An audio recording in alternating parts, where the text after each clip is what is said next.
Hello, this is Gary Marr from Glendale Community College. This screencast is for my CIS 150 AB Summer 17 students. And in this screencast, I want to talk about using Visio to create flowcharts. Now, Visio is a product that's been in Microsoft stable for many, many years. It's considered probably the best drawing program out there for things like flowcharts, UML diagrams, even electronic, or if you're planning your sprinklers, your landscaping for your backyard, you can use Visio. Visio happens to be a product that Microsoft gives out free for those students or colleges that belong to the Microsoft Academic Alliance. This used to be called DreamSpark. It's been renamed, and I hope to have everything ready for you guys fairly quickly. If not, you could use a Lucidchart, which is also free as part of the Google tools. And any flowcharting program will work. This stuff is all fairly standardized. I think Visio is the premier product. It's been used for years. It's long been recognized as one of the better ones. I would say that the ribbons are going to remind you a lot of Excel and Word.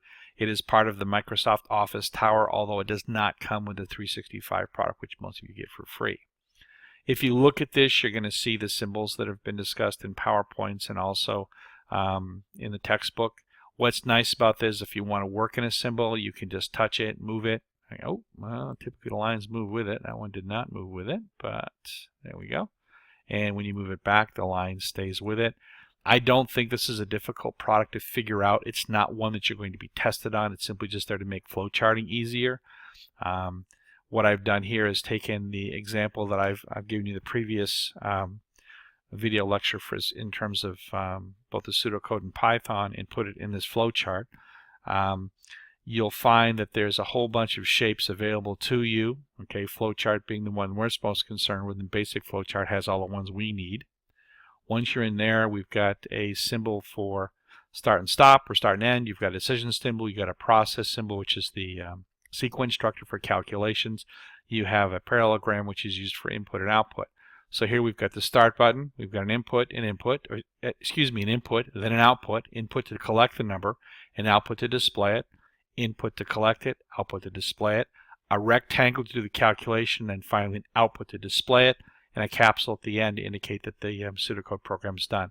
If you would like, you can send me these files as a Visio file or as a PDF, and for a couple of the first assignments you're asked to do both pseudocode and a flowchart. You can just simply embed a whole bunch of text in there. If you go insert, insert, then there's a text box. Again, I think this is very similar to what you're used to seeing with Excel or with Word. If you're having any problems with it, just ask away. I think I've included a couple of videos I used to teach Visio, and I still do once in a while for the medical tech people. But most of the symbols of these first four up here, that's the ones you're going to have to be most concerned with. The only one that kind of comes into play to a certain extent, let me go down here. There's going to be a situation where you have a circle, and this is what looks like a home page thing that you might want to use when the flowchart is so long it extends into another page. I'm not going to talk about those kinds of charts today because there'll be examples out there in the following video lectures or modules. If you want to change the text, you simply double click on it. Double click. And you can type into that just like you would for Excel. Click off it, it sticks again. If you want to add something to this, let me do this. Let me pull this down a little bit. Let me pull this down a little bit. Let me take one of these shapes here. Let's add another process symbol right there. It automatically connects the lines. I can then type something in here. Let's put this as, I don't know, dummy event. Okay. And that becomes part of my drawing. I can then pull it off to the side. Whoops, that's not quite what I was expecting because this line's going straight through and it shouldn't. This line here I'd want to adjust to, let's see. I guess it's okay now. This can get a little antsy, as you can see, in terms of where the buttons and arrows go. This is not something where I want you to spend a lot of time on, but I do want you to put the symbols out there, and I want to get you used to at least representing some of the simpler assignments as flowcharts. You can send this as I believe it's a VDX is the extension. Let's just double check this. Let's go over here.